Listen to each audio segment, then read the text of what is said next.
This is a Rogue Media Network podcast.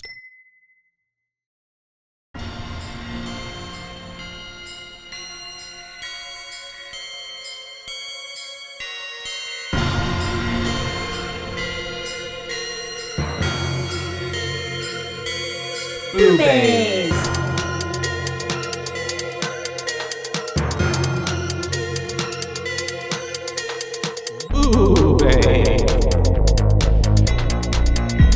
Hi. Hello and welcome to BooBaes. Put your chest into it. Say that shit with your chest. Say yes and yes. And welcome to BooBaes. Yeah, we said that. I'm Caitlin. And I'm Joshua. And today we're here to talk to you about an old Friends movie. Yes. Stephen Cognetti, to be precise, and Yes. his new movie, 825 Forest Road. 825 Forest Road came out just this past Friday on Shudder. It's a Shudder exclusive. We So jumped on that. yeah, so you can watch it ASAP. You can watch it now. It is available. But yeah, it's I will say this movie, just to get a little bit into it, the creature design kind of low-key freaked me out. I've been like scared in my house because I'm here alone and it's literally in the middle of the day, but I still have been like, oh shit, what if that bitch comes up on me? Well, and that's funny. And I'm going to walk out to all my plates stacked up. All of the scenes are in the daytime in the movie, so it does really give you that eerie, like, can happen. It's not even just a night situation, you know, it's happening at all hours.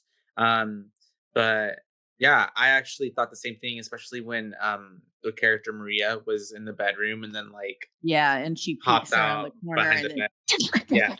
Yeah, I thought that actually was like, ooh, I got spooked too. So this movie was written and directed by Stephen Cognetti. Yes. And if you go back and listen to our interview with him that we did for the Hell House series, he drops, and this was like 2 years ago now, he dropped hints about, I know. It's like, when you think about it, it's been 2 years. Because that was the tail end of 23. And Hell House 4 had just come out. Believe something like that. Or was it 5? No, Hell House 4. 4. The 5th one is coming out.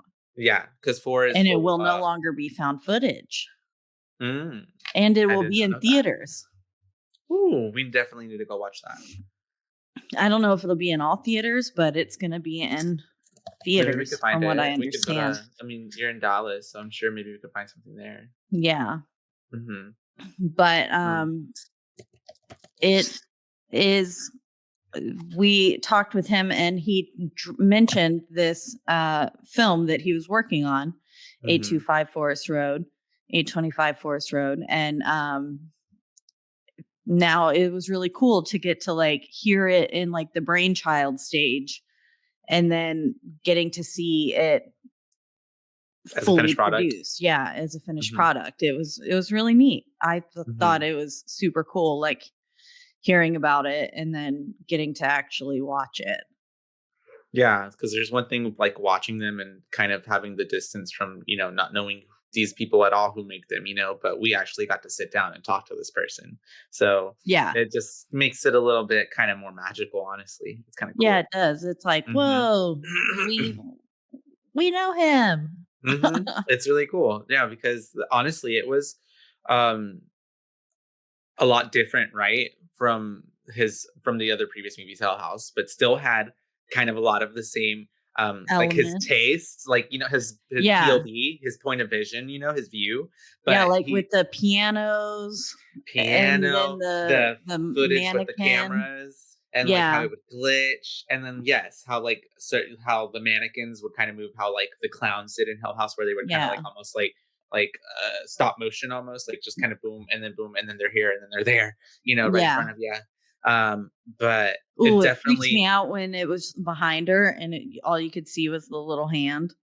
Oh, dude, that was crazy. I was like, and she's just like. Chuck. And it was really cool to see something different, and also really have his stamp on it. And Yeah. the actors, I actually really found that like my uh jumping already into like my favorite chapter was honestly Maria's chapter, because I thought like she was I a really good actress. Like, not that I everybody did well, but I continue. Sorry. What, no. what are you gonna? Are you gonna disagree? I at first was like, this Maria character is so dull.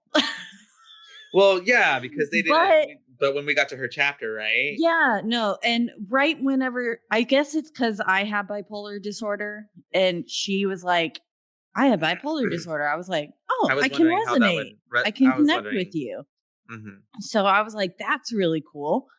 But Because how often do but you get then to see by like a depiction, sorry, of like people with bipolar disorder? an Uh, accurate representation of it yeah, too.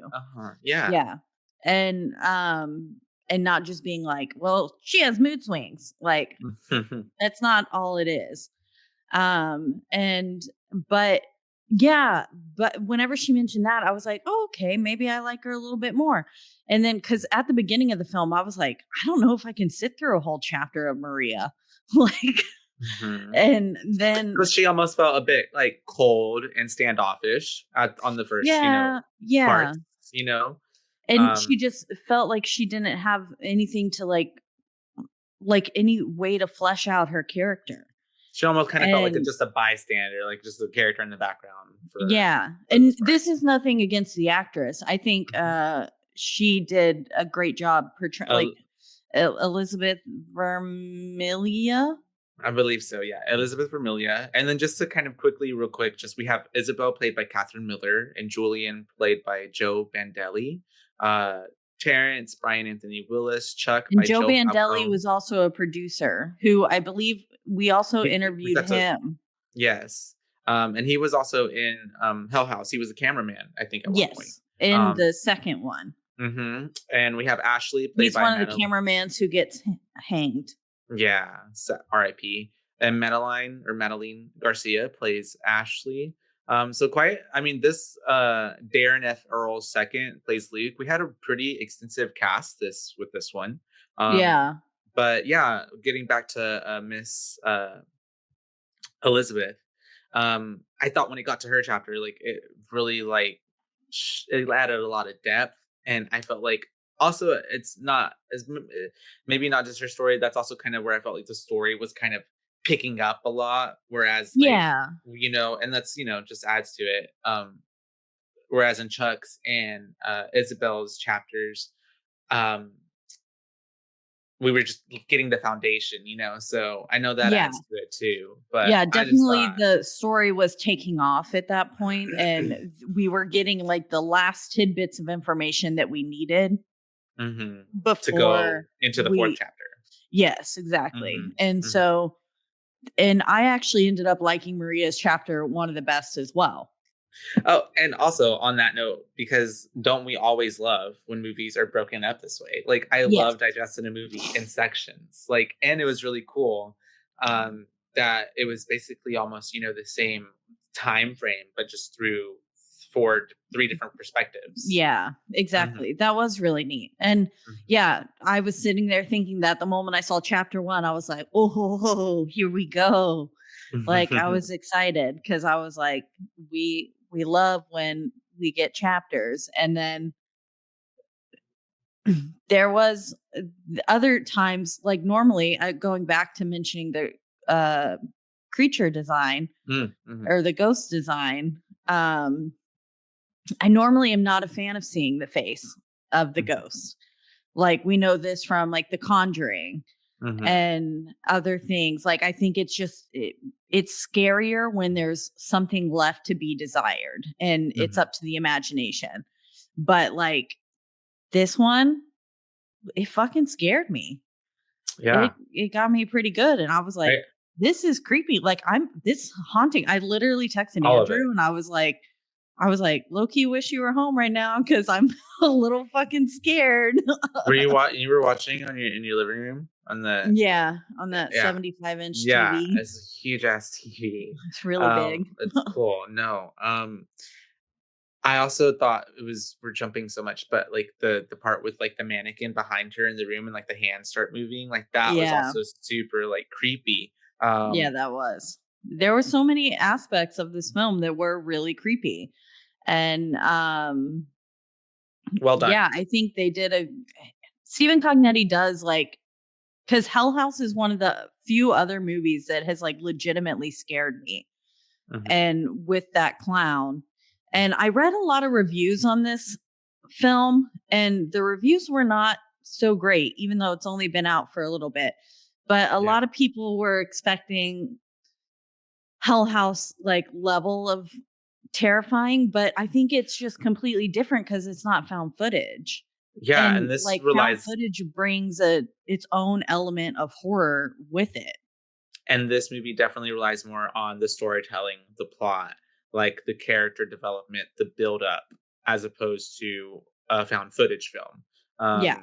And I think that this is him and that also like I feel like he's gonna like start doing so much more. You know what I mean? Like this is just a branch off from what he's known, and it just shows you kind of his, range and a little bit of his versatility and his creativity. And I think I was reading some of the reviews too, and I think that people were kind of a bit harsh Yeah. because it's like, how about you write and direct your own film? You know what I Film, mean? yeah. Try it Like, yourself. and And do it then and it's do it like the this same well. thing whenever people come in and they're like, "I can get this on Amazon at my store." And I'm like, "Well, fucking do it.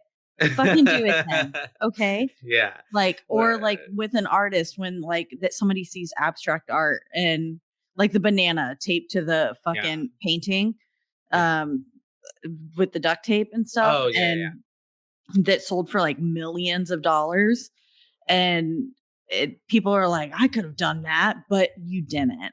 You didn't, and You you know didn't what? do You it. couldn't have because this Yeah. only comes from one person's mind. But all of Yeah. that to say that, like, for a Stephen horror Cognetti, film, you did a good job. you did a good job, my guy. And also, like, it's like it was um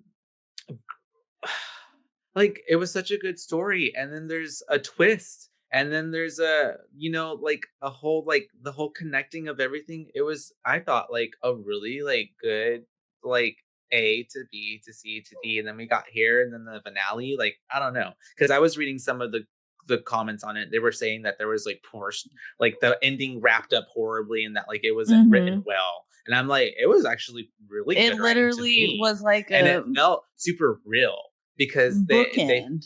they felt like real people to me, in a way. You know what I mean? Not just like a movie, if that makes sense. Like even Yeah. like the way they were talking, even like the way the script was written, like it just felt kind of like real people, like normal Yeah. people. You know? I think that's what uh probably doing so much in the found footage universe like came into handy, Mhm. because with the found footage universe it has to be Grounded in reality a real. bit. Yeah, and it has to sound like real people, otherwise you've lost the Hmm. entire The audience. premise. Yeah. Yeah. And so it's like you I feel like he's probably got that down pat because he's like done so That many style. brilliant found footage films. So So without further ado, maybe we should discuss the film. yeah, so we Let's start with jump a into it. quote Yeah. from C.S. Lewis. No one ever told me that grief felt so much like fear. Um, and it was good. I was like, okay, setting the tone Yeah. with just a little Uh, quote. and C.S. Lewis of all people. Yeah. Yeah. And it does, like when you think about grief and how it brings so much emotion, and it's kind of rooted almost in the fear, because grief is like the fear of like, well, what am I going to do without whatever it is, or losing or transitioning without whatever it is you've lost. Um, Hmm. but yeah, we start with that, and then we go to our opening characters, Ashley and her friend, um, which is they're talking through kind of like how we're doing right now through Yeah. webcam. And Ash is going on about how she's kind of cracked the code on um, the town's big secret. on Ashland Falls. She's Mhm. got books galore, maps all laid out. And they're sitting there in the middle of conversation. We find out that her friend was grounded and can no longer come over because they were talking about this sort of thing. And her mom like marched her over to the library, made her return all the books and stuff. And they're in the middle of a conversation whenever she gets like bang, bang, bang on her door. Mhm. And she quickly is like, hold just a minute, and puts all of her stuff up underneath the bed and is like, come in. And then no one does anything. So Yeah. she's like, I said, come in. And then 3 more knocks are on the door and she Yeah. opens it, which I was like, "Ooh, girl, maybe don't do that." And her friend was like, Ash, like, didn't you say your parents are taking your brother to college? Like, no one's home. Yeah. And she goes and she opens the door, but No one's there. no one's there. And then whenever she goes to close it, as soon as she closes it, it starts knocking again, like immediately. It's like as soon as she boom closes the door. Well, she goes Right. out and she goes exploring Oh, that's first. right. Yeah. And I was like, cute house, but was there someone just standing there in the corner? I think Because so. there was. Yeah, Yeah. I think Yeah. it was Mhm. Helen. Yeah. And she was in a different house than the Yeah. Rose Lane one, right? Yeah. It was not the same Okay. house. Okay. Because I believe this Because is she also ends up happening later like as complete suicide. unaliving herself. Yeah. Yeah. Um And I believe Later that on it's all kind of happening like almost simultaneously. simultaneously. Yeah, like maybe like this was like the morning right before, or something like that that they were moving Yeah. in. Um Sorry, I just got a notification from like BBC. Cadbury has made a cream egg that stands 3 foot tall and weighs as much as a newborn horse. Wow, that's a heavy ass That's Cadbury a egg. big ass egg. For Easter, Um, I saw a yeah, for sign that Easter. was like Easter is canceled. Jesus got deported. Oh no. And Easter's on 420 this year, It so is. Blaze it, faggot. Ooh, yeah. I can say Mm, you can say that that because you are one. No, I'm though. just kidding. Shame me. No, it's funny because oh my god, my nephew the other day, he's so innocent. He doesn't know, right? He was making I was making paper airplanes for him and he was coloring on them like dinosaurs, but then coloring them in. And he comes up to me and he's like, "Here, you can have this one. It's a rainbow one." Aw, Because you love rainbows. And I was like, "Oh, thank you." And that he was is like, "I like," nice. and he was like, "I like rainbows too. Rainbows are beautiful." And I was like, "Thank you, Keenan." Aw, Yeah, it was funny though. that's I so got it. sweet. I recorded him because I thought it was the most funniest thing. I was just like, "What?" That's funny. Anyways, Oh, what a sweet baby. oh, he's too But sweet. yeah, where she is, there's somebody standing in the corner. And then, yes, as soon as she gets back into the room and closes the door, like just the moment the moment Mhm. it like the lock clicks, it's like, "Tut, tut, tut, tut, tut." And I was Yeah, like, ooh, that's nasty. That's and creepy. she's rightfully freaked out, and she turns and looks at her friend like on the monitor, and she's like, looks like she just saw a ghost. Yeah. Um, and then it cuts out, like, and then we get our title card. Yep. We get our title card, nice and simple. Hmm. It comes on the just text on a screen. Hmm. And then we get shots of just a very picturesque looking town. Hmm. Yeah. Very beautiful. It looks like almost like Stars Hollow-ish, like Gilmore Girls, which I think is also Yeah. like what they're in like Pennsylvania or something like this. I think is where it was filmed, something like that. So that gives the same Mm, vibes because I think yeah. that's the same area, but it does. Yeah. It I looks think super in cute. Gilmore Girls, they're in Massachusetts or Something like that. Connecticut. Something like Is that. Connecticut in Mass? I don't know. Never No, mind. Connecticut and Massachusetts are their own They're states, different. but they're close. But I believe they're close. They're all in the same area. That's why they're all, they I look failed kind of similar. geography. Not No, you're really. I was fine. But actually really good at it, but it's been years. yeah, well, whoever we don't ever go in that area. But Yeah. they are we're getting, shots of this town and stuff, and also our main characters, Chuck and Maria, being welcomed into their new home by the realtor, and Bonnie. Bonnie.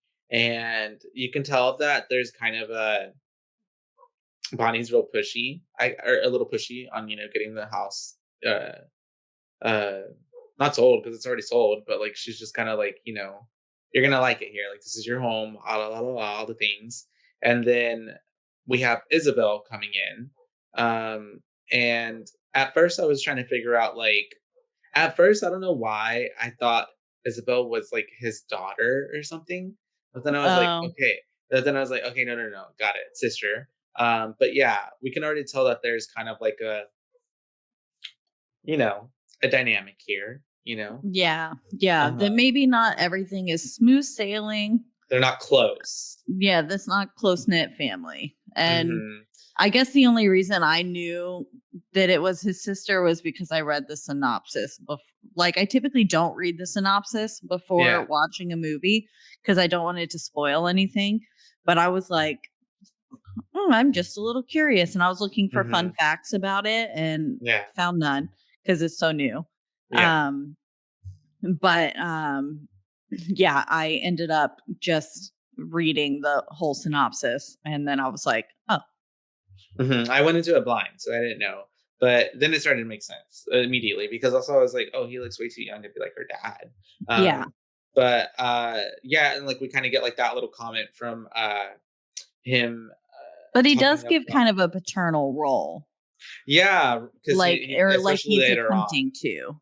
be her father figure. Yeah, especially when Yeah. later on when the guy comes over and he's kind of like almost keep the door open, Mhm. and the Bonnie says something about like Isabel's schooling or scholarship or something like that, and he's like, Yeah. "Oh, it'd be good for your art," and she looks at him kind of like, he's He like, "You asked. still do that, right?" Yeah, yeah. He Yeah, asked, "You still do that?" And then she was like, Maria. "Art? Like, are you fucking Okay. kidding me?" Yeah, Because and then the Maria is like, "That's what she got the scholarship for, you dumbass." yeah. So it definitely like that was the tell of like how like well they're not close, and he's almost trying to. We can tell that he's going to be trying to compensate for some time lost and Mhm. some guilty conscious feelings. And we are walking through the house a little bit, and then my next note is that the roof is leaking. Um, Yeah. And oh, because we get chapter 1 Chuck, hmm or we're about to, but the roof is leaking. I don't remember if it happened before because I didn't write that down. Um, same because I only started doing it once I realized that we were getting chapter 2, chapter 3, which I should have known. yeah. But Well, like, I yeah, wrote down chapter 1 Chuck. That's my next note. got Um, but I didn't write down that the roof was leaking. I just was like, I'll remember that. it. So I don't know where it happened in relation to chapter 1 Chuck, but Yeah. the roof is leaking in several places. They've got Mhm. buckets in the living room and stuff. And he is on the phone with Bonnie being like, You hey, told what the us. fuck? Mhm. Yeah, you told like the owner said that this was a new house or a new New roof roof. Mhm. and like this shouldn't be an issue. But with the storms last night, there's rain everywhere. And so he takes a picture to send to Bonnie. And he doesn't quite look at it yet, but he just like sends it over to her. And then we're with um he's like going through and he's checking to see if Maria's studio is leaking as Mhm. well. And this is where we meet Martha the mannequin. Yes, Martha the mannequin, and we also get introduced to her being a vlogger, a sewing vlogger, and she has her own like web page and stuff. And so, um, we have him asking her that question, and she kind of gives the like, oh, he knows he shouldn't be bothering me while I'm live. And he asked her about the rain in there, and she's like, no, like her studio was spared. And then he goes out. Oh, and also the mannequin, which was, I don't understand why I mean, never mind, because you have some pretty spooky dolls. So um, maybe she has some attachment to it, but the mannequin is spooky. Like, yeah, the mannequin with its chalkware face looking. Hold on. I've got a chalkware doll. yeah. So you can show the people what it's not exactly the same. But you guys, this mannequin is like life size, obviously, and spooky. And that's what is that, Caitlin? Is it soft? Is it plushy? Is it a statue? No, it's a chalkware. It's made of chalk. Oh. Like you can not that you would, but like you could put that on a blackboard and start like writing with it. Well, I don't know if like it has like a chalky finish to it, but it's more like protected, like chalk coated. Yeah, but her face was kind of white and beat up like hers. Bring her closer. Do the thing with the hand behind it, so we can get her like in focus. Yeah, there it is, you guys. Yeah, her face was kind of like that. And then like how it looked like almost like her makeup made her look almost like bruised, like the rouging, like yeah. Yeah. She's cute. Where do you keep that? By the nightstand? On the table right across from on my nightstand. On the table right across from where I record this. Yes, where I pray. It's funny. I would turn it around, but it would make a huge old sound. So, but yeah, we were introduced to all of this, and then he goes outside, and he's kind of because he's checking the roof and stuff, and we're bumping into our neighbor, Larry, Mr. Larry, who is an oddball of a guy, but because this is an odd town, and he's already starting to be like asking, or he's being kind of cryptic. All them questions.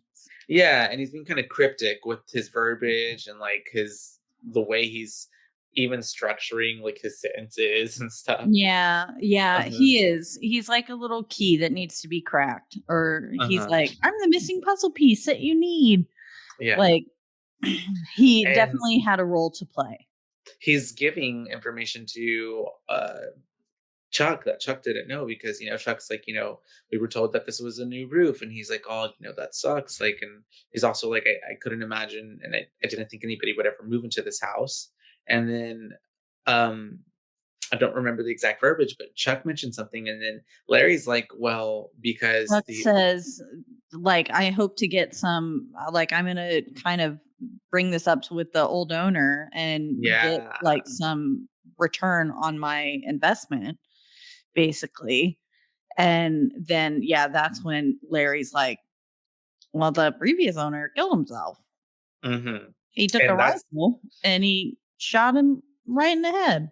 Yeah, and that's news to Chuck, right? And so, which I get it, that I don't think you, unless it's like a crime, I think, or something like that, like you don't have to mention that. In certain states, you have to disclose if any death happened. But in other states, or like hauntings as well, but in some states you don't. If it's been more than like a certain time span, it's kind of like don't ask, don't tell, almost, Yeah. If they bring it up, I think they legally have to tell you. But like, if it's never mentioned and it's been like past 3 years, which the house was on the market for 3 years, I think it's typically 5 years, but if it's been past 3 years, then they don't have to disclose that information. Wild. But yeah, we have him getting this information. He's obviously surprised. And then that's whenever he goes back into the house, and he's like, I think he was calling Maria, but then he's also checking the camera footage of something. Yeah, he's checking all the photos that he took throughout the house. And he realizes that on the photo of the buckets of water on the ground, there's a rifle just on the ground there behind it. And he was kind of like, well, that's weird. But Yeah. That happens. Doesn't really do much about it. It's funny because that happens. That's such a scary movie thing because that same thing kind of happens which she does end up doing it, but whenever the light bulb situation in the closet starts happening, and the first time she's just like, yeah, I'll go turn that off, blip, and then just I'm going right back to sleep. I know. Like, I would have been like, the hold fuck on here. Yeah, I wouldn't have No, immediately thank just you. been like, yeah, I can knock right out. Yeah. But I would have immediately, but I think it's because of how much horror movies we watch. We would be like, that's a ghost. That's something. That's a red There's a flag. murderer in the home. Yeah, it's the killer. And so then it's the next day. We're waking up. He's like using the restroom stuff, and then he's in a bathroom I would kill people for. It was pretty. Yeah, it was really. It had a pink sink. Mm-hmm. And it looked like green tile, but it could have just been the way the trees were reflecting off the tile. No, I think it was definitely giving like seafoamish green. Like it was green or something green. It was green, but yeah, kind of like I liked it. This is reading blue, but it more blue, but it's green. Is it like sage? Yeah, it's more green. But anyways, he's looking outside the window, and to his surprise, because he's like, Maria, and waking her up, he's like, look outside, and what was the name of the mannequin again? Martha is outside. Martha In the backyard. Marcia. Nah. It still sounds, it rhymes. Yeah. But she's in the backyard, and he's just like, what? And she's just like, the fuck? And so yeah, and doesn't she ask him, or she's like, did you put her out there or something like that? Or yeah, she's like, why would you do that? And he's like, I didn't do it. And then Isabelle comes out, and she's like, what's going on? But we don't see the rest of their interaction yet. We just see him Chuck heading downstairs, and he goes outside, and Martha is for sure out there.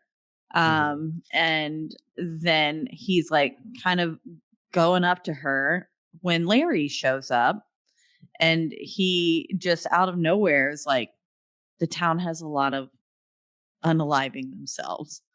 Yeah. There's a lot of suicide. And he's like, asking about Isabelle. Yeah. He's like, you need to keep an eye on her, because he's like, and out of nowhere, he's just like, I know about your mom. Yeah. And I was like, dude, this is not Jill. Yeah. He was like, I looked you up. I found your story or something like that. And then Maria told him the story. Oh, that's right. But then, and then that's when he's mentioning like, if she's depressed, you need to be careful, because and he keeps mentioning her. And yeah. She tends to go after people who are depressed. Yeah. And says like, she has a way of doing things to people. And at first you can kind of be like, okay, who is he talking about? Like, is he talking about Isabelle? Like, what is going on? But then, and he starts walking off whenever Isabelle walks out there. And he's like, read up on the town history a bit, and then join the Friends of Gardening friends, or Friends of Gardening Club. Or like Friends of Gardening or Welcome. And it almost to me sounded like a completely different voice that told him that. And I was like, when he was walking off. Yeah. And I was like, is there a different person here? But then like later, when we're in Isabelle's point of view, we see Larry like actually say it. Yeah. And I was like, okay, I guess it is just him. But he sounded like his inflection and everything completely changed in that moment. I think it was just because of like maybe the nature, the tone of the subject matter for him, I guess. But I pick up what you're putting down. Because then, we cut to Chuck going to the library, and he's there, and he's getting books from the shelves. And then he passes one of the aisles, and in the middle, he notices, he walks past it, but then he comes back because he sees that there are books just stacked up on the middle of the floor, very neatly.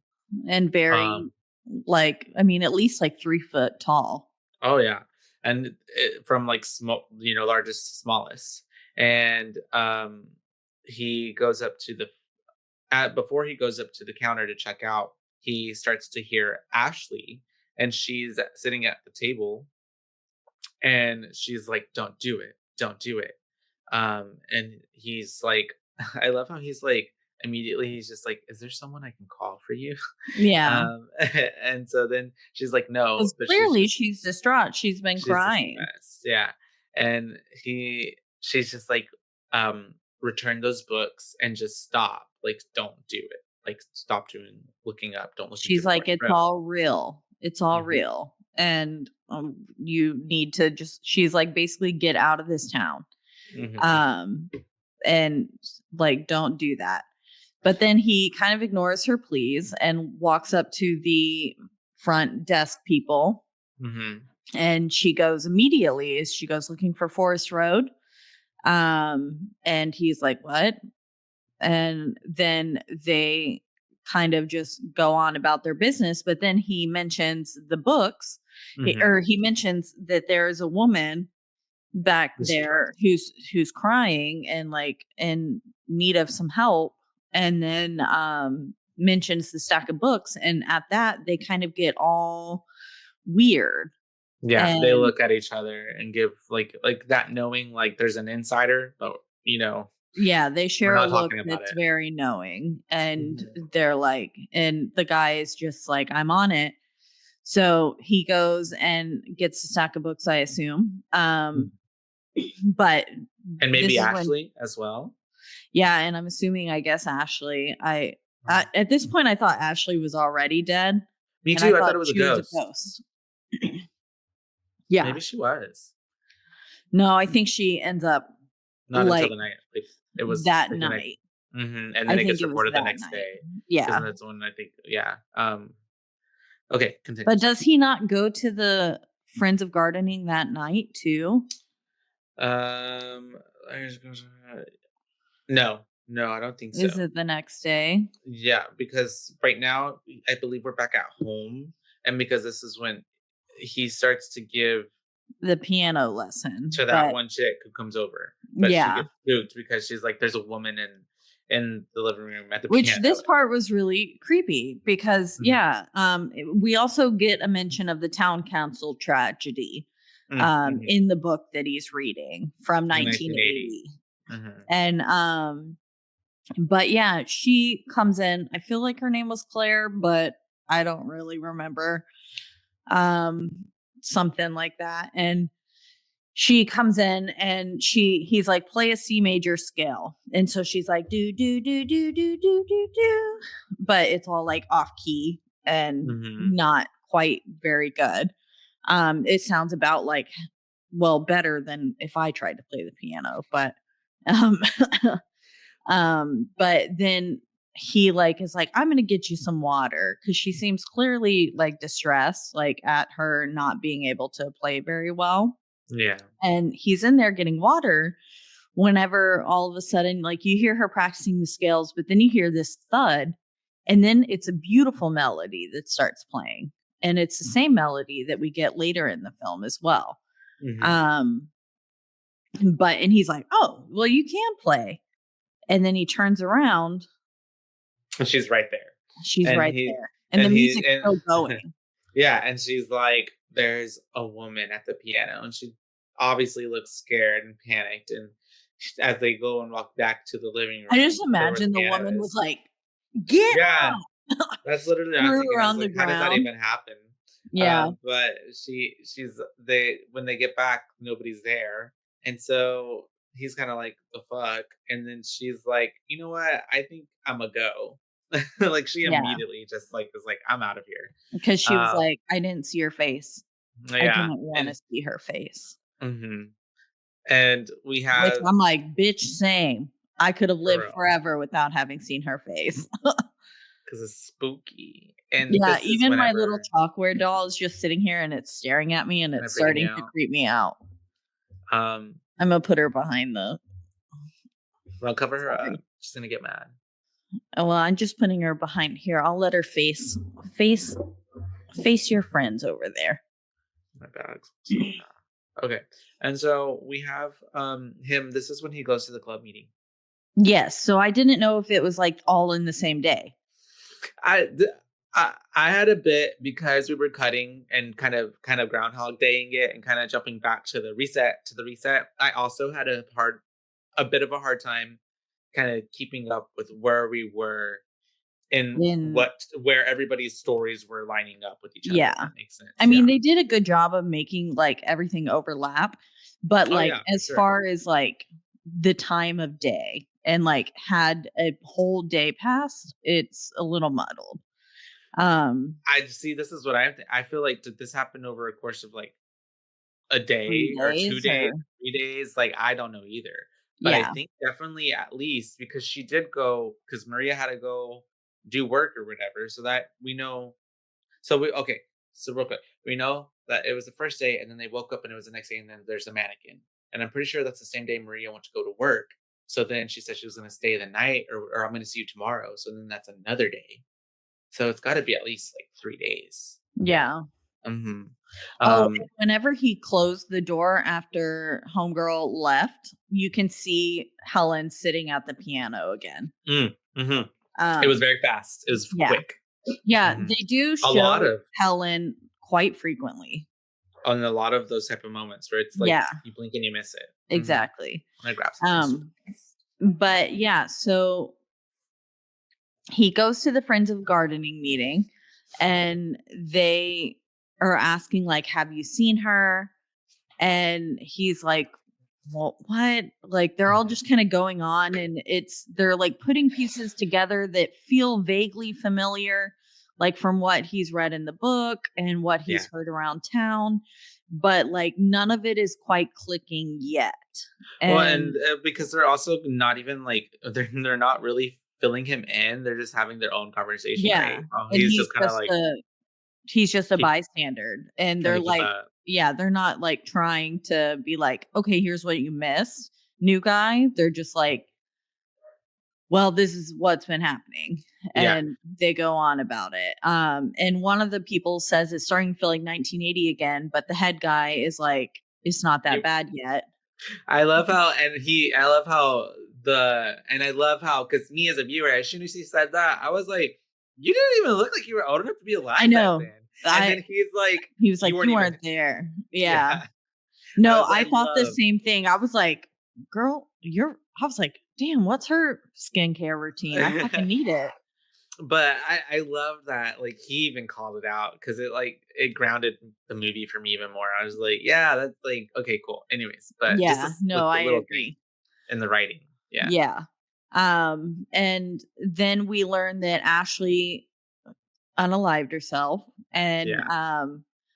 and and then I was like, okay, so that is who we saw in the library for sure. But Which then I was on like, was she a ghost? no, yeah, for sure. And that's so that kind of like muddled it for me too. But also, I But I don't even think think she did he. completed that night. Yeah, I don't think that he ever even realized. Or I guess he did, right? Yeah, because they talk about her later whenever she had cracked the code to the grid. Never mind. But I think at this point too, I don't think he's even connected that like the girl that he saw at the library is the girl who killed herself. Yeah. You know what I No, mean? I Yeah. don't think he has connected that either. Yeah. Because again, he's like just sitting there while people are throwing all these ideas around and he has no clue what's really going on. Hmm. Um, and then they go on to say everyone here has been affected by her in some way. And she stays with you once she's in. Basically, like, it doesn't matter if they would have left. Like, Hmm. she sunk her teeth into you, and now she's an attachment. Hmm. Um, and then finally, this is when Chuck is like, "Who the fuck are you talking about?" Yeah. Because all they keep mentioning too, as well as like she, like there's He, no her. actual name or anything like that kind of given right now. We got our But pronouns down I really do. solid.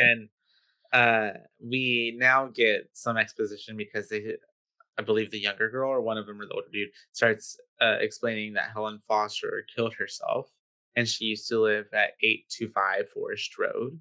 Yes. And and at the same time, like they're explaining things, Larry is like seeing something and he gets up, and I love how like as they're explaining and they know that like shit be going down in this town, they're just like not like Larry's just walking off like in a trance. Yeah. And nobody's like, Larry, what's going Larry, on? what are you doing? Yeah, they're so Yeah. absorbed in their own conversation. But thankfully, Head Honcho Man does notice that Yeah. Larry gets up and they share a knowing look again.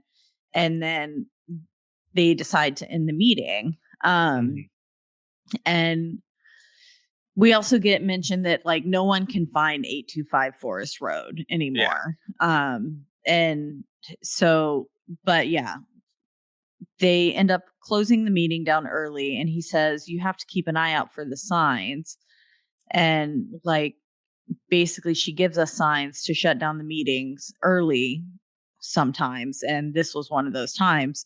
And he looks into the church pews because I guess they met at the Mhm. church, Yeah. and he sees her sitting there, Just in the pew facing their and direction. Yeah. her neck starts turning and Mhm. cracking all the while. It was very creepy. Um, and yeah, it was like, woo. Yeah, it was pretty creepy. And he's just kind of like, okay.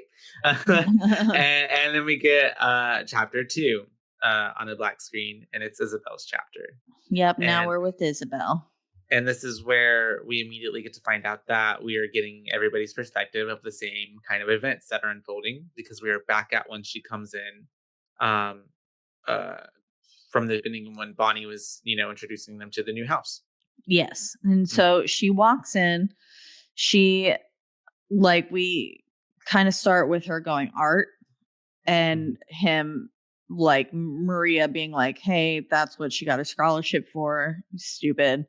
And um then Isabel goes up and she's exploring the house, and she's exploring one of the rooms, turning on the light, but it's not like working. And then it Mhm. flickers on, and in the corner of the room, we see Helen, Yeah.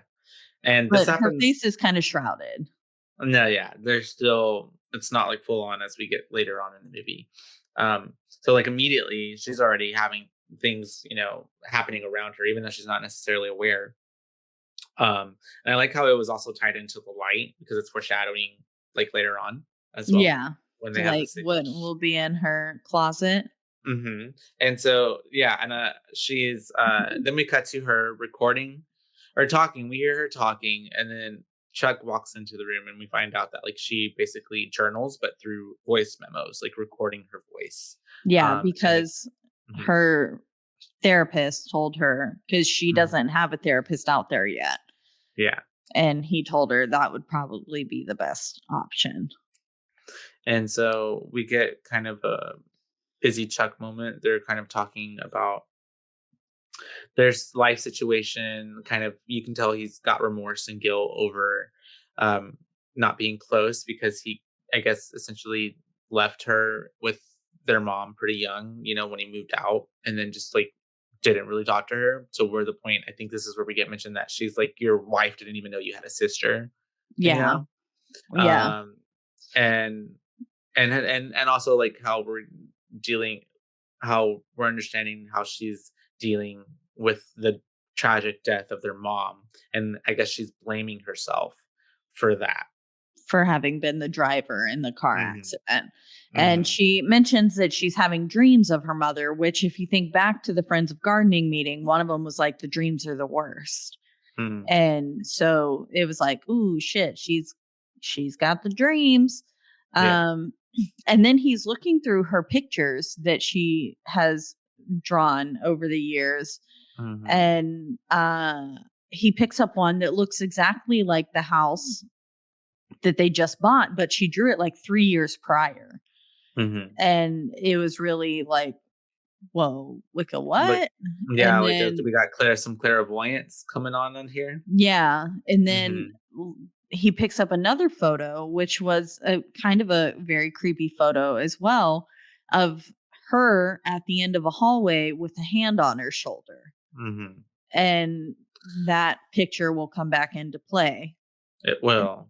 So also, I wonder how that ties into that all. Like, was she psychic?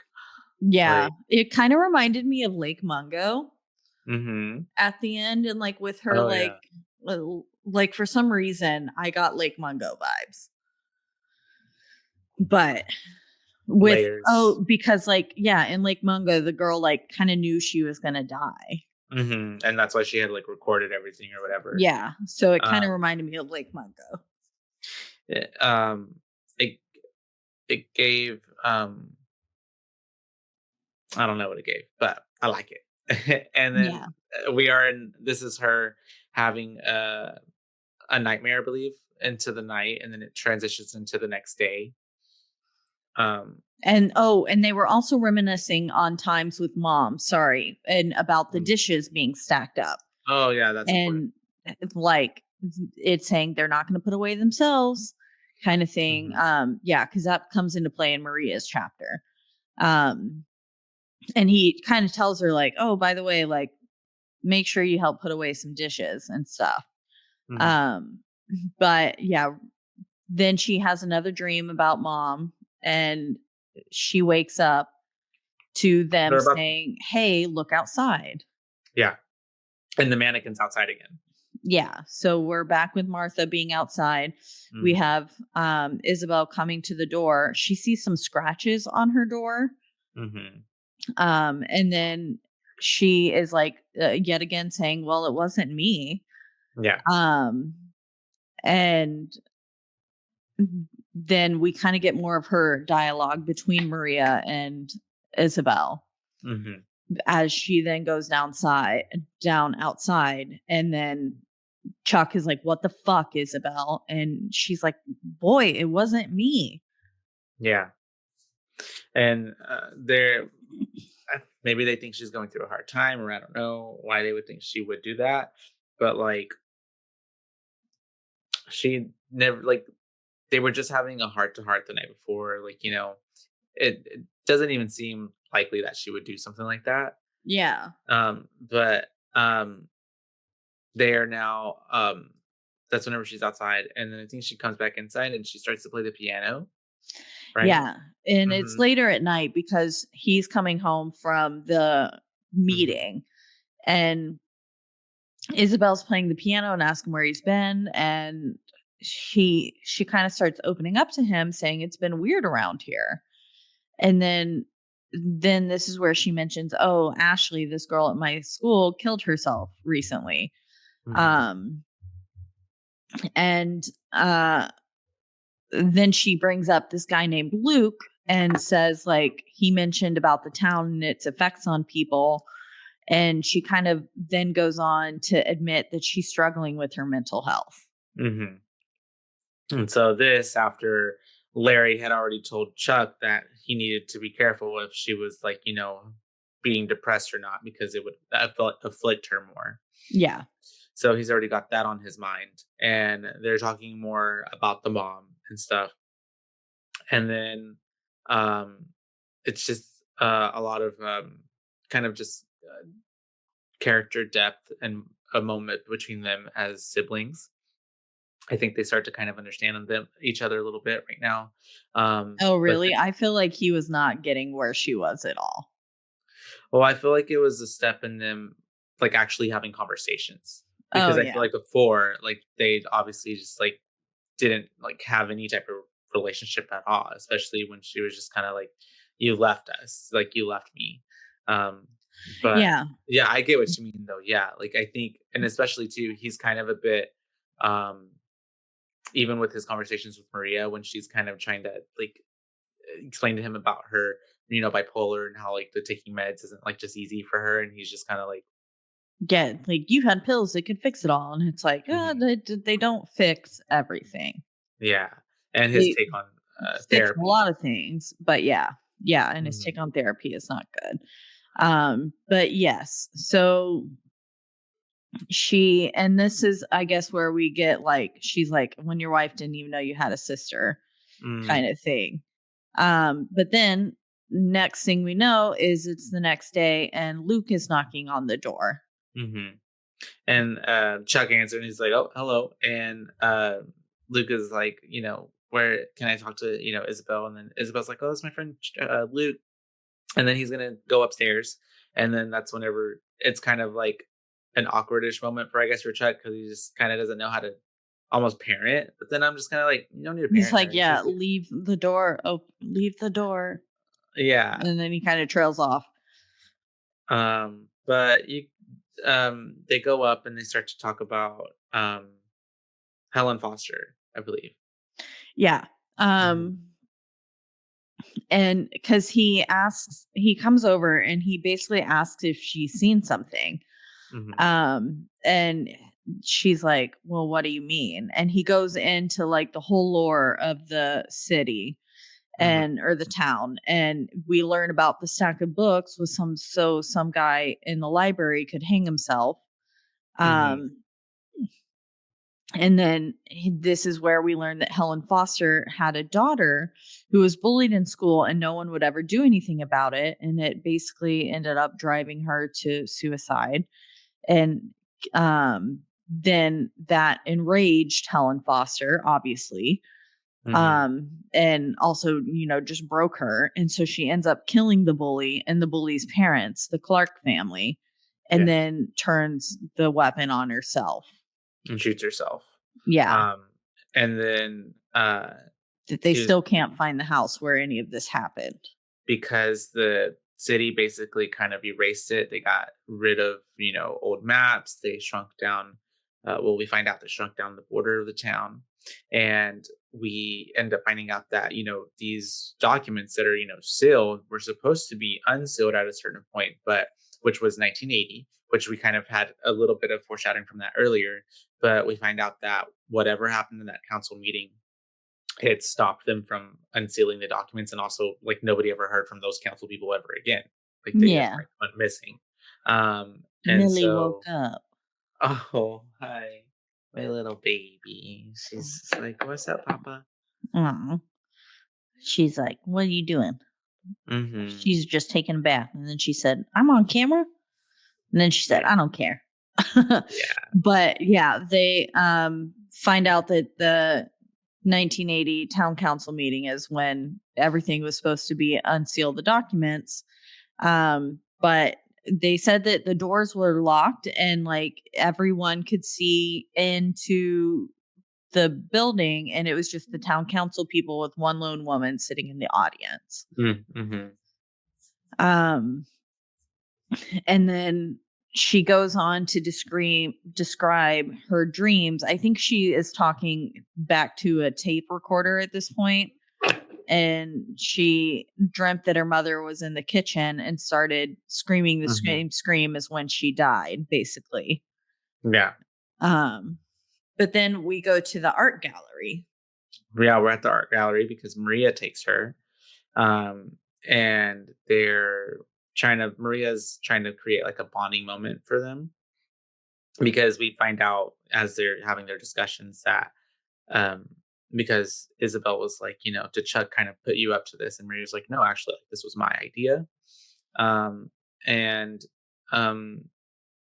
they start to discuss Maria starts to bring up how she kind of gets and understands where Isabelle is coming from and how her brother doesn't really necessarily get her, because what she's going through kind of reminds Maria what she went through something years prior. And also that this is the part where she reveals to Isabelle that she has bipolar disorder.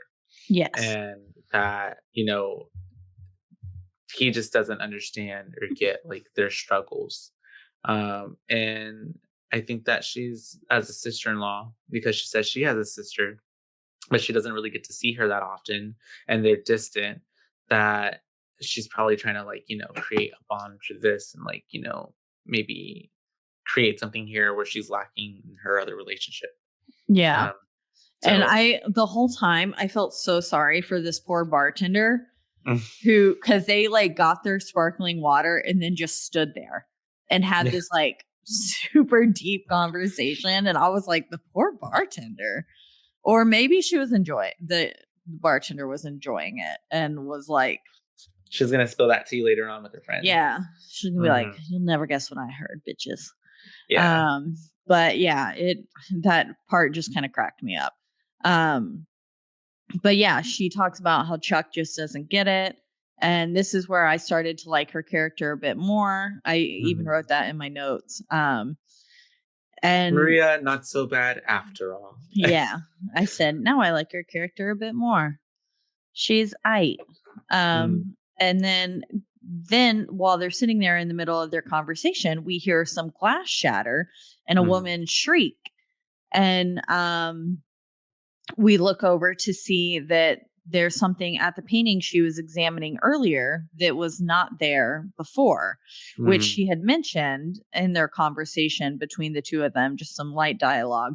It was like, that's what I love about art is like you can just stare at it until you find something entirely new. And that's apparently the way Chuck feels about music as well. It's like you can listen to it and listen to it over and over again, and then you'll find a whole new meaning to it. And so unfortunately, the new thing in this painting was Helen. Yeah.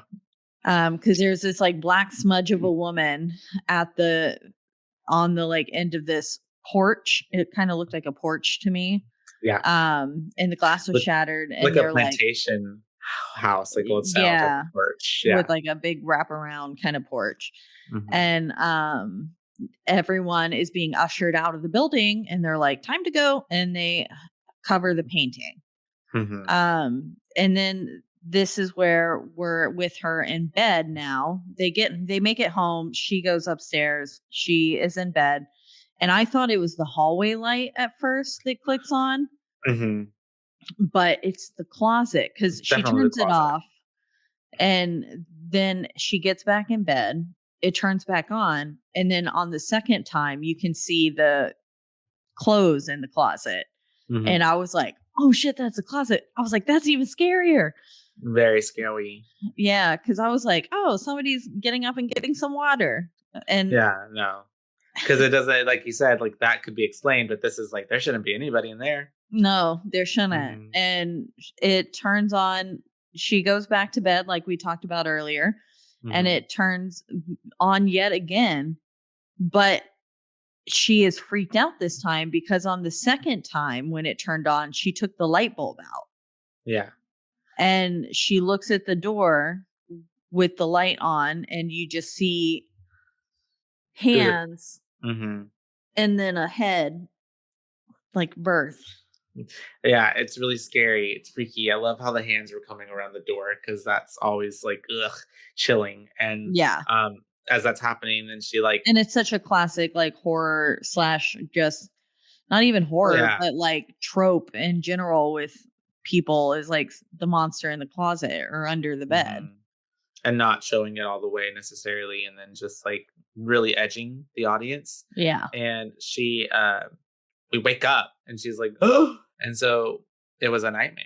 But then was it? Because she looks over at the nightstand and the light bulb is there where it was, where she left it. Still there. So half of me was like, I feel like what it was is the first two times the light was doing that, but then like she did fall asleep, and then like still like somehow demonically or witchily or ghostly, like the ghost was still fucking with her and like planted that nightmare in her. Yeah. Like I still think it was a nightmare. But she ends up talking to Luke, I think, the next day, right? Yeah, and she's saying that she wants to find Forest Road. Yeah. And he basically lets her in that like Ashley might have found Forest Road, and that's why she's not around anymore. So he's like, tread lightly, like be careful, because you're getting into some like really dark shit. Yeah. Be careful what you wish for. And then all of a sudden she gets a call from Chuck, and he's saying that Maria had a little scare basically. And he needs her to come home right away, so that way she can keep an eye on Maria while he goes to do something. But so she gets home, and Chuck is basically like, pack your bags. And she's like, what? Okay. But she goes upstairs, starts packing her bags, and then Luke comes over. And this whole time I was like, is Luke a ghost? I just Oh, wanted right. everyone to be a ghost because he kept showing up at like the most weird times. And I was like, Luke's dead. Kind But of he's, conveniently weird times. Yeah. yeah. Yeah. And Um, because like this point, whenever he walks up into her bedroom, it was like low key out of nowhere. But I guess he was just worried about her. mhm. And then he starts going on about how he met her mom. Yeah, because he sees the picture and the photo frame, and he's like, "Oh, I met your mom, by the way. She's really nice. She let me out." And then she's like, "Wait, what the fuck?" And he's like, "Yeah." She opened the door and she was like, "Hi, I'm Isabel's mom, and she let me up, and she said she would check on you later." And she's like, "Bruh, my mom is unalive." And he's like, "You're fucking with me." And she's like, "You're fucking with me." And he's like, "You're fucking with me." And then they, and then he's like, "I gotta get out of here." Yeah, my note is Luke just dips. Literally, And then we get because a sing-songy voice going, Isabelle. Sorry, mhm. what were you gonna say though? I believe they did hear like one glass shatter, right? They Yeah, did they hear heard that, some yeah. glass shatter. But they totally are just like whatever. And then, Yeah, but and he then was he's like, like, "I'm "Nope, dipping." I Yeah, gotta blast." and Um, she goes down. You're right. And then we have the Isabel shit going on, and then Maria's like, "Don't go in there." because And we hear Isabelle, it's mommy with like a mhm. distorted voice, Why and did that voice sound like a chain smoking woman from like somewhere who wears leopard, like who's like your father, your like father, I don't know, kind of like Fran from The Nanny, almost, yeah, yeah, yeah, but but like creepy, yeah, but not as sweet, shrill. and Or like this was Fran's very creepy mom. though, and this was very creepy because she's like in the kitchen and she looks and then she's like peeking and then she sees a woman there, and then as she's like at the door, like, it starts getting closer and closer until it, like, comes around the door and it's like, "Grah!" Yeah, because we Uh-huh. hear her say, "These dishes won't put themselves away." And Mhm. then she's like, "Don't you want to see what you did to me?" Mhm. And then screams at her. And they Then try they to get run out the upstairs. front door, but they Oh, yeah. can't get out. And so they run into opposite rooms. Maria runs into her own room, and then Isabel runs into her room. And we just hear Maria's like blood curdling screams from Isabel's room. And then we get chapter 3, Maria. Yeah. Maria. Favorite chapter. And we're back with Bonnie, talking to the realtor, and I like how in this part too, like, we get like, I love how it's everybody's different perspective because it's, like, the same, but there's almost but then we hear, like, there's just, like, side little dialogue change like, not changes, but additions, that we didn't kind of hear from before. Yeah. And like how then uh we're talking about pizza, right? We're in the Yeah, they're car. in the car, Yes. and because they've just gone to the library for Chuck to pick up the books, and she Hmm. was on the phone with Brad or someone, Ron. Ron. Ron. Her Um, colleague or something. Yeah. yeah, who was like telling her like we need the floral samples and stuff like that. Hmm. And this is where we get the yours was an illness easily corrected by medicine, because she was Yeah. like, I kind of relate to her, and he was like, how is it the same? Yeah. And then he said that, and I was like, boy, you better shut your mouth right now. Yeah. um and this is where we learn his views on therapy, that he thinks it's a scam. Hmm. And then they make it back home, and yeah, they're on the phone about pizza, and not Rose, sorry, Isabel Isabel. just says okay and hangs up the phone. But then they're back home, she's packing her bags, and she takes her medicine, as we get like with her little timer watch beep beep. and Hmm. um and then she's going and leaving, and someone's standing in the doorway reflection. Hmm. Little creepy moments like that keep popping throughout the movie. And as she gets in the car, I think we also got a moment where she was talking to her sister on the phone, right? A little before that, my bad. Yeah, And yeah, the sister was like, "He's asking too much of you. Like, this is a lot. You're a city girl, and she's like, no, it's okay. Like, this is fine. Like, this is what we're doing. Like, it's okay. But yes, you're right. Then we're back uh, with her, with the lady in the mirror. And then I have the town history as my next note that I get the Yeah. town history. So he is like, oh, did you know that this house used to be 15 Rose Lane? Oh, yeah, that's right. And so she's not quite in the car yet. But he's like, did you know this house used to be 15 Rose Lane? They changed all the names of the streets and stuff. And this is where she walks into the kitchen and all the dishes are stacked up. And there's a little note in the top cup that says they won't put themselves away. Mhm.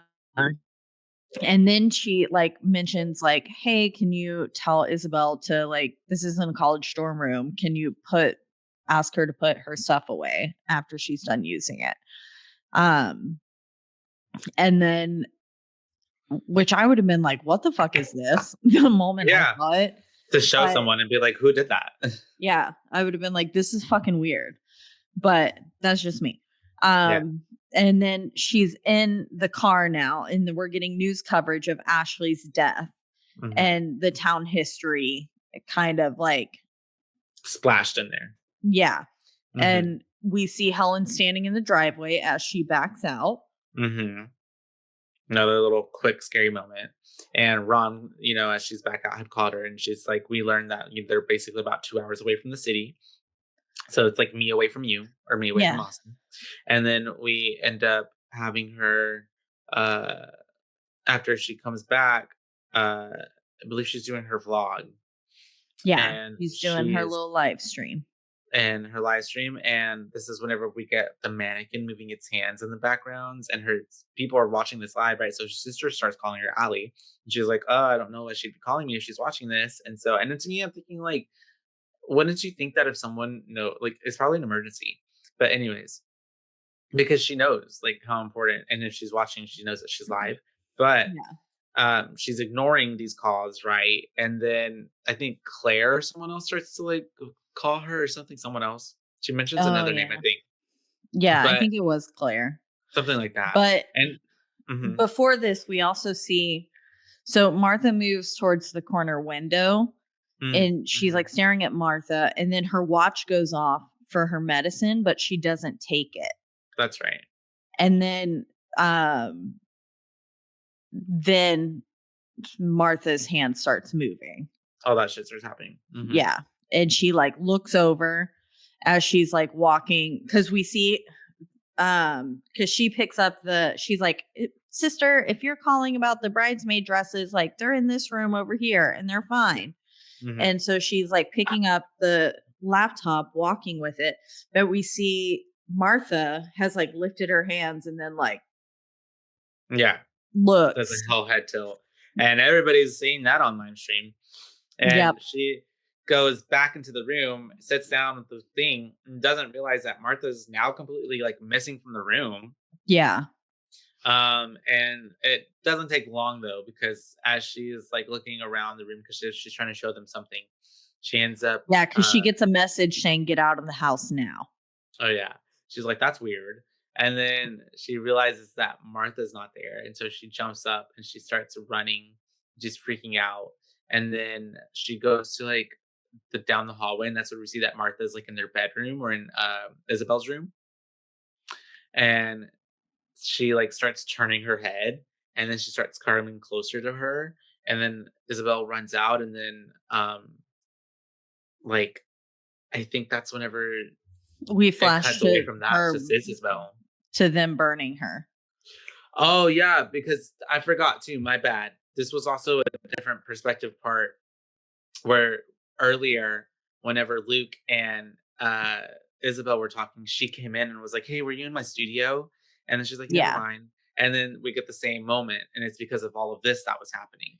And yes, yeah, we get that she starts to burn the mannequin because obviously who wouldn't? Yeah. Hmm. And then Suki's here. Hi, Suki. Um but then they're basically saying they're gonna have to like he is Maria freaks out and um Hmm. Chuck is like, we're gonna have trouble selling the house. And he's like, "Are you taking your pills?" And I was like, wow. Yeah. Wow. That's okay. And then she's like, 1,000 people saw it. And Yeah. then this is where we get Isabelle coming in, and he's like about to leave because he just called her saying like, "Hey, get back here," for Maria. And he's about to leave, and she goes, "Are you looking for Helen Foster's house?" And I love how Maria's like, "Who the fuck is who Helen the fuck is Foster?" Helen Foster? Yeah. She's like, "Who's that? Who's that Like, bitch, you bitch? cheating?" Yeah. That's what I would have been like. No, for real, right? But then all of that shit's happening, and then She we finds get all the dishes stacked up again with a note saying, "Hello, Maria." Oh yeah, that's right. And then is this when shit starts going down again? Yeah, because someone walks Yeah. past the door behind her, and then the glass starts shattering. So Maria automatically hides because she's like, "What the fuck is Mm. happening?"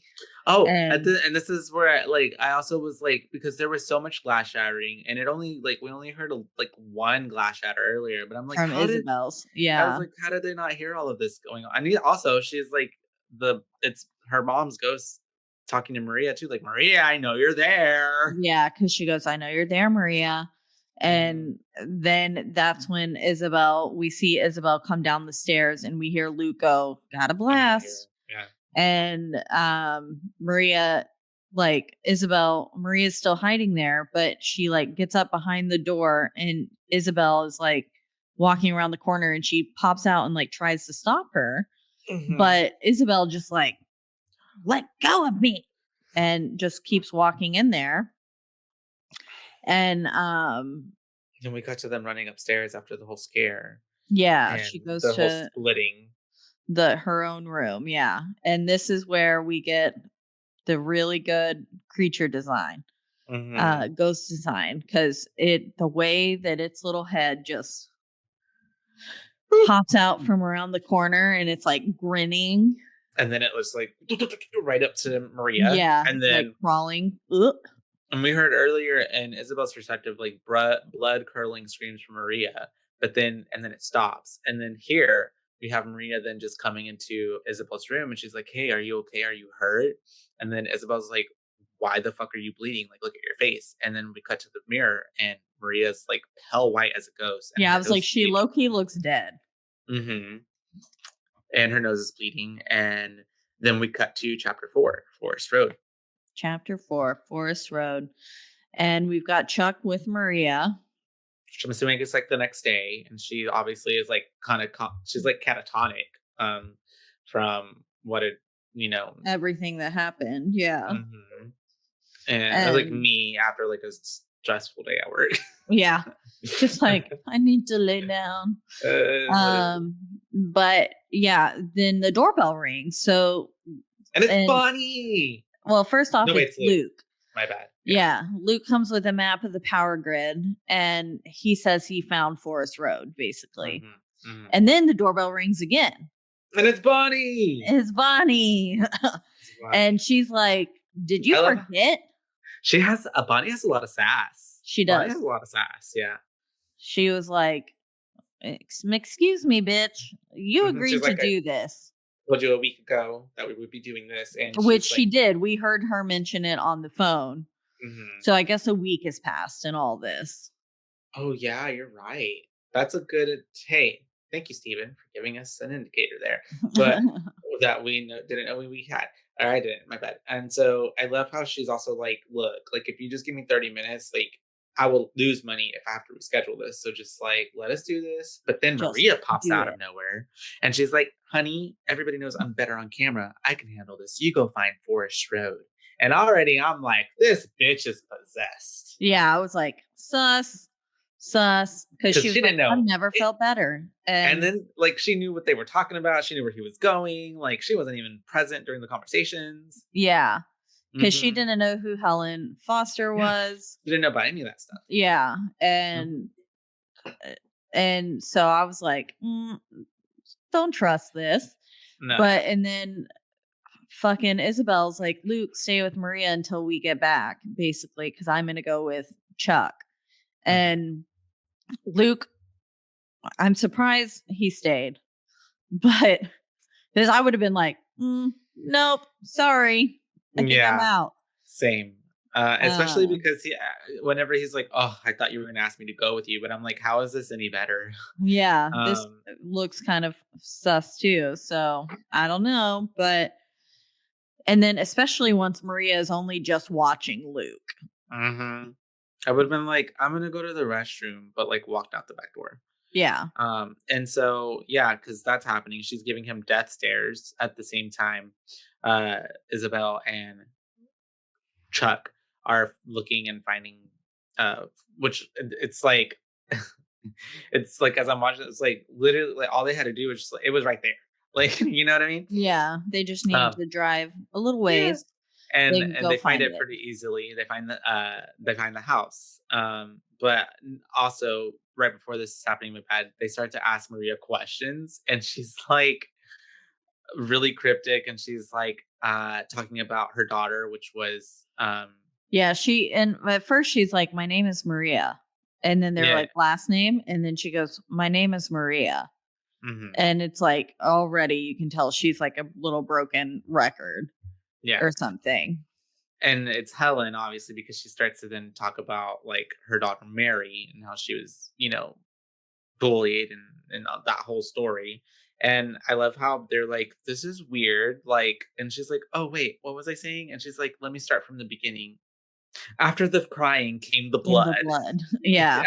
And I was like, oh, it was so funny to me. And then we also, once they arrive to the house, they're basically like, what are we going to do about the house once we find it? And Chuck is like, we're going to burn it down. And I was like, I feel like that's low key or like rash conclusion on his part. Cause like he just moved in. And he's gonna complete arson on this like house in the neighborhood that like the town has apparently been like dealing with for 50 years, and you don't think anybody was just like, let's just burn it down. Like there might be a reason we don't burn. Like what if it makes it worse? Like what if and then I don't know. It just that part to me was like the only like thing that I was like, I feel like I have trouble believing that this is just the natural conclusion. Yeah. But anyways, they go into the house and she is like, we get this voiceover of Maria talking over the montage of them exploring the house. And she says, after the crying came the blood. I began to notice drops of blood in the bathroom sink. And they actually they're walking up. They find the old dilapidated house. And he's like, she's gotten her revenge 100 times over. Like, it's time for this to end. And so they break in, and then we're getting her like saying, I had to let them know that what they were allowing to happen was an abomination. And she says she didn't want to hurt anything.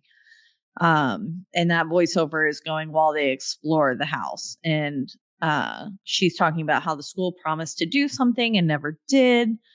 Basically everything that we already knew from her, like the whole reason she was pissed off. Yeah. And then someone walks behind Isabelle. Little jump scare.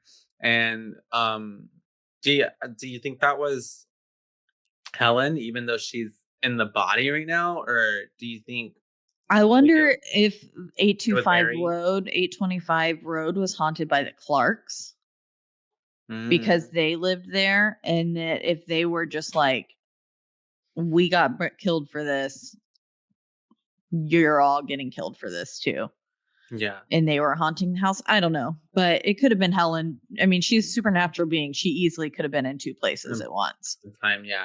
But we have also, as Chuck is going through the house, he finds this little floorboard thing where, people hide things in the floorboard, and he pulls it up, and it's a letter, and it's, basically addressing like what she that she just said in the interview. Like, I'm writing to you, the Cart family, like whatever, nothing's been done. It's unacceptable. And so that's going to change now. And as he then looks at the envelope, we see that it's, her address. But when he looks at and this is like, it's such a good moment when he looks at the two, like who it's to, it's 15 Rose Lane. So that's where we get the connection that he was living in the house that the bully lived in, where she committed Yes. murders. Yeah. Yeah. Well, no. No? Helen lived in the Rose Lane house. 825 Lane was the Clark's house. Because it said Helen my Foster up in the top left corner with the 15 Rose Lane underneath it. And then it said the Clarks were in the 825 house. So I believe she committed all the murders in the Clark house. That's why I was saying I think that it could be the Clarks haunting that house. That. But that's why Helen was so prominent in their house, is because she lived there. Oh. I Okay. could be Yeah. sure. Yeah. I could be You're wrong, good. but I'm pretty No. sure that's what it was. Got it. And so, because I wrote, they live in Helen's old house. 825 Forest Lane was the Clark's house. And I literally have the opposite. I'm like 15 Rose Lane is the bully's house, the Clark's house, and that 825 was Helen's house. Yeah, because the whole time they're saying that they're looking for Helen's house. Yeah, but I think they misunderstood. I think they because they didn't have the information. Yeah, nobody had the maps. Because it was all rumor and stuff. Mm-hmm. And so they didn't even consider the possibility of there being a second house. Mm-hmm. But all of this is happening. Yeah, we get basically Helen and Maria start like bleeding together, and then it just becomes Maria or Helen, and Bonnie and the cameraman are dead. Because you just see like one of their arms like flailing as Luke goes hiding. She's so cute. She's so fluffy. She is so fluffy. Yeah, he's a good girl. You got purr for the microphone? But yeah, and then they're playing the same piano tune from earlier. We hear the piano playing again, and then we get nope, get off there. Sorry, she tried to climb on the computer. Here, okay. The piano's playing, and then like shit's going down in the interview house. Yeah, Rose Lane, because Luke is hiding, but then all of a sudden her face just pops up right next to him. Yeah. And it screams. And then we're with Isabelle now, and she's apologizing. And she's at the end of the hallway. And then we see a hand start to creep onto her shoulder, and you're like, oh shit, that's her painting from earlier. And then, but thankfully Chuck doesn't abandon her like he did earlier in life. He kind of has a redemption arc here. He comes and he tries to grab her, and they get sucked into the room together, and the door shuts, and we just get empty shots of the house. We get shots of like Chuck and Maria's wedding pictures, her art. Isabelle always knew this would happen. She didn't know why, but she did. Yeah. It's giving clairvoyant. It was the destiny. It was meant to be. And then that's the end of the movie. Roll credits. Credits. Overall, I thought it was a really good ride, a really fun ride. I thought that even the ending, like I saw some of the reviews where it was like the ending kind of like wasn't like it didn't wrap up well or something like that, but I thought it did. And I like that like no, it wasn't a happy ending. Like there wasn't really any resolution. And they all just kind of like died. That's literally, it was like everybody died. That's it. Everybody dead. Literally. And so yeah, it's just like could even like create a little limited series of like the aftermath of this. Like there's so much, you know? Like how the town, because obviously they didn't stop her. So yeah. And what if this also escalates a second one? Pisses her off and she starts doing more shit. Yeah. You know, I don't know. But I thought, it was really good. I think I'll just get into the rating of it for myself on my B rating. I think I'm going to give it a 4 because I think it was it was an hour and 42 minutes, so it wasn't, like, extremely long, and I thought the way that it was broken down in sections paced the movie pretty well, Mhm. even though we were getting the same stuff essentially, of event-wise. It was different because the way he filmed it, and I also wanna know, like, how did he even film that? Because like, the way he edited it and pieced it all together was really good because we got all the same events, Yeah, but and just from everybody's different perspective. So I'm just like, exactly. how did he know? Like when he was filming it all, did he just like film it all and he just knew where he was going to place everything and then he cut it, or did he film the chapters specifically like that and then filmed a different chapter and then put it all together?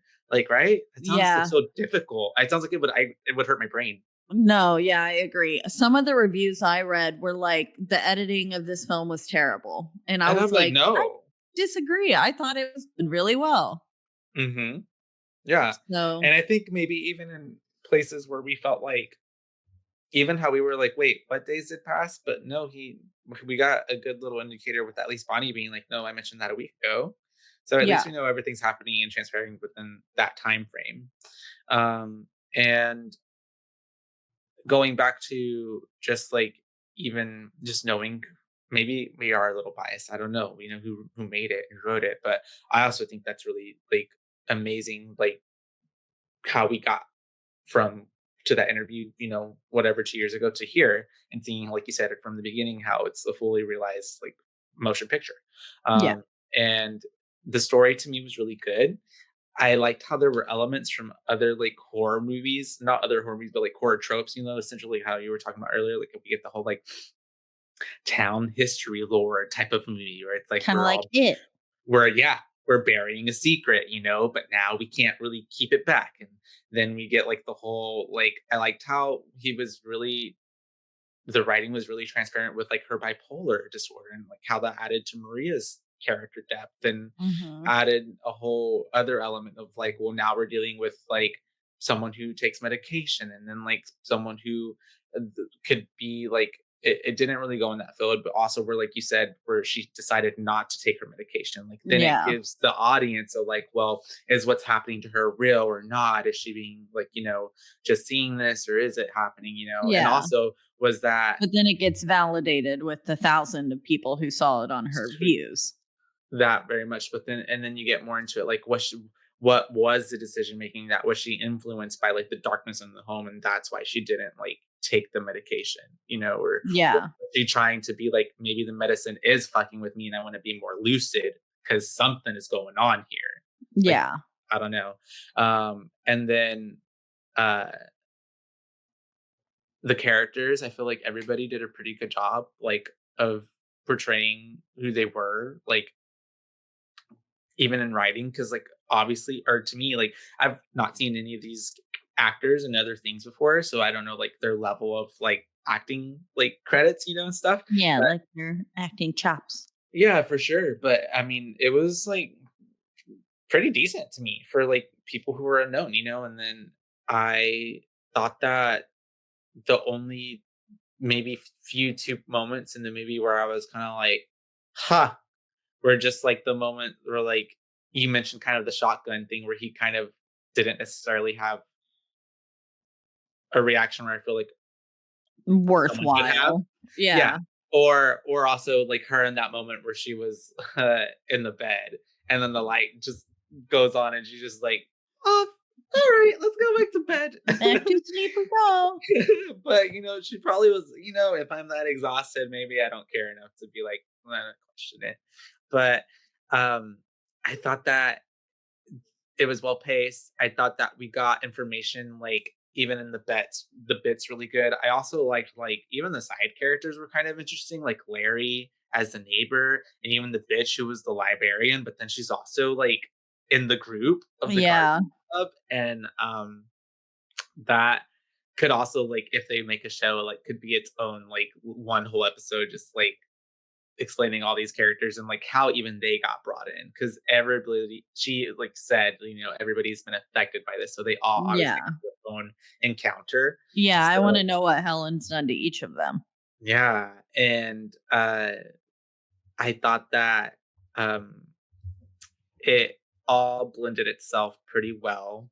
I thought that it got to a point where it was like a little cerebral, but it wasn't so much so Mm. that it was like going over my head. It was easy to keep up with, but it was still giving us plot and story. And I thought, like you said, the creature and like, or is that a creature? The ghost design, the whatever, Yeah. the effects on that was really well done. And even though we did see like the faces and stuff at certain points, it was all very like, and that maybe, like you said, from his experience with um s- hi- oh Found footage. found footage, because it is very like almost cut like that in the Yeah. moments whenever we have the scary moments, to where it blurs it so we aren't getting a full just like, well, there they are, in most cases.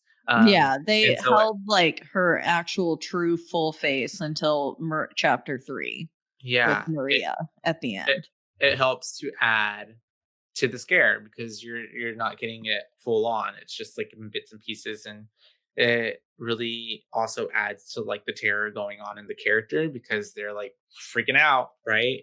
And I enjoyed like, I don't know, I feel like there was a lot of really good elements in this movie, and I think that I'm excited to see what else he's going to come up with, honestly. Yeah. Yeah, if anything. Like, it's just really promising work from someone who only has like the rest of their life to create even more cool, like scary things for us to see. Yeah. Like, I would almost Definitely. even really be really like, I would really be rooting for him to even like just try like a whole different genre of horror. Like, I want to see what he does with like a slasher film, or like a, Yeah. I don't know, like it's just something different. Hmm. Yeah. Hmm. Because they are like, it's still fixated around a house, um, Paranormal, paranormal the events. Yeah. mannequins, is Very kind of similar. reminiscent. Yeah. But and But that's where we get also into the entirely elite. different. No, Like, yeah. yeah, it's just you could tell that it was a Cognetti film Hmm. with those little key pieces woven in. Hmm. Um, Especially the piano, like you mentioned earlier too. yeah. It's a whole different tune from like the other tune from his other movies in Hell House, but like still kind of an almost like it leaves its little marker there. Yeah, Hmm. definitely. Um, and even there was that one piano melody, but there was another piano moment where I think it was just more of the music that was happening, but it was like really low notes on the piano. And that kind of reminded me of Hell House as well. Hmm. But yeah, overall, I think I have to agree with basically everything you said.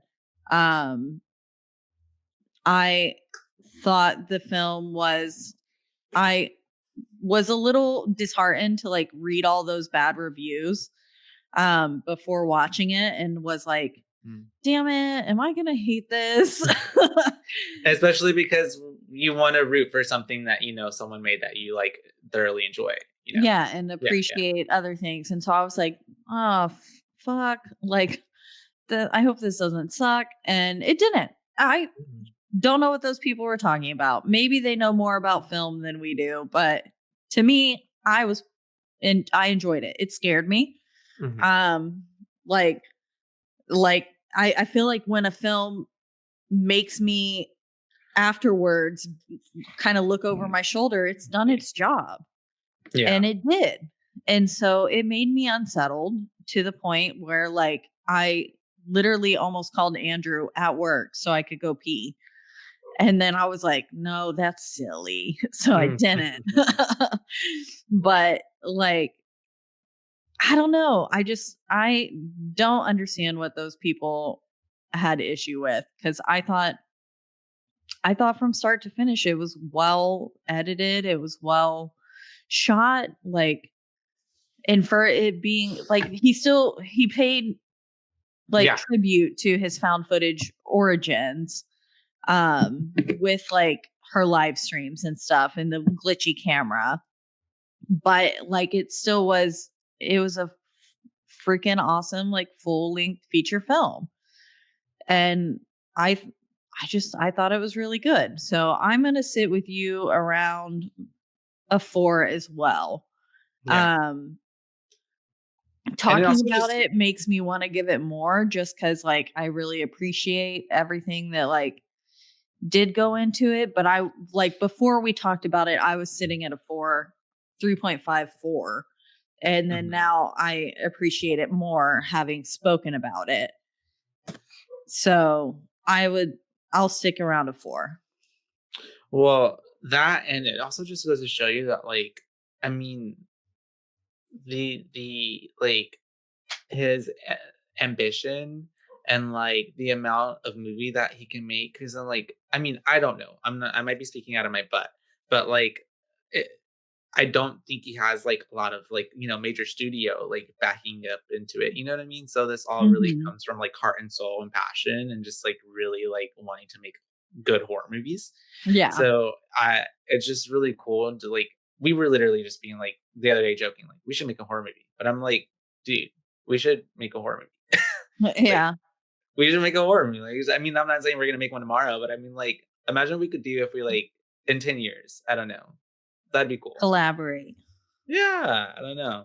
Figure something out. But yeah.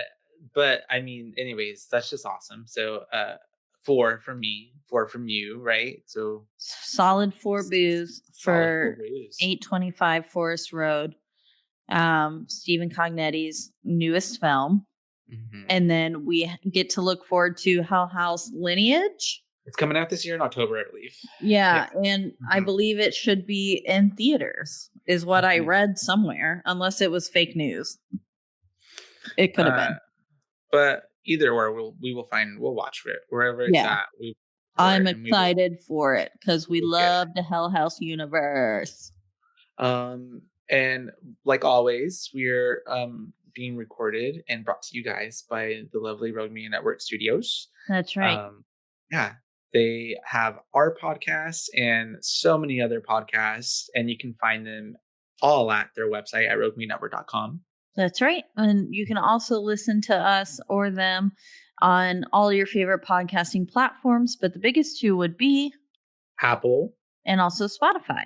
But wherever you do listen, don't forget to rate, review, like, and subscribe. That's right, because that's the only way we can get ahead in this world. And then if you want to let us know your thoughts on this film, if you've watched it yet, if you're running to go watch it. As you should. As you should. It's on Shudder. And then I know Shudder does some things through like AMC as well, right? On like Prime or something. So it might be there too. Yeah, so you can maybe watch it there if you don't have a Shudder account. But if you don't have a Shudder account, you should have a Shudder account because there's phenomenal films on there. Last week's The Rule of Jenny Penn is a Shudder film. I believe was a Shudder film. It was. It's original. Yeah, and then this was a Shudder original as well, by Stephen Cognetti.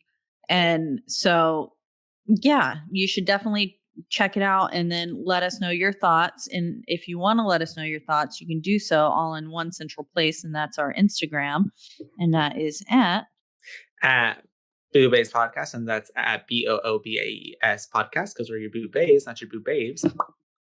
Exactly. I was trying to see if I could find it. Sorry. Okay. I was trying to see if like people could also rent it from Amazon Prime. But it doesn't say that there's renting. But if you do click on it, there is a start your free trial to Shudder. So you can start a free trial and actually watch this and see if you like it or not, and then see from there if you want to stick with Shudder. So, which you should, because there's so much to explore. You can watch it for free. Yeah. Like, there you go. But, all in all, that still helps our friend and Mr. Stephen Cognetti to, more viewers. That's awesome. People watching his film. So hopefully, y'all listening, go take advantage of that and watch so many free movies, apparently, for probably 3 days or 7 days. I don't know. 7, I think. Yeah. So hopefully you don't cancel. You actually subscribe. But, I can't control what you do. But what I can tell you is let you know that's a deal. That's a steal right there. That is a steal. That you get to watch this film because it's a treat. It's really a treat. So, and it's one that'll have you thinking twice about sleeping. And dolls. And dolls. And mannequins. And all of the above. Yeah. And living and moving to And moving to a new town where you don't know anybody into a new house.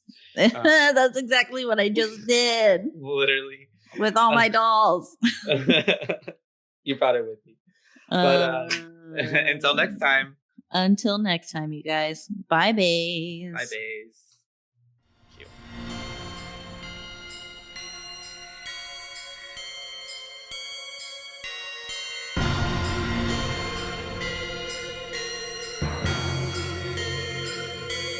BooBaes.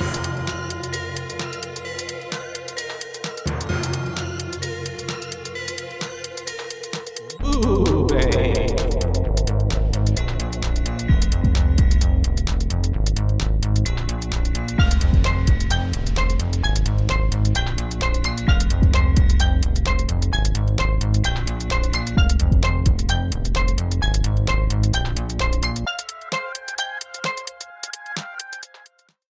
This has been a Rogue Media Network production.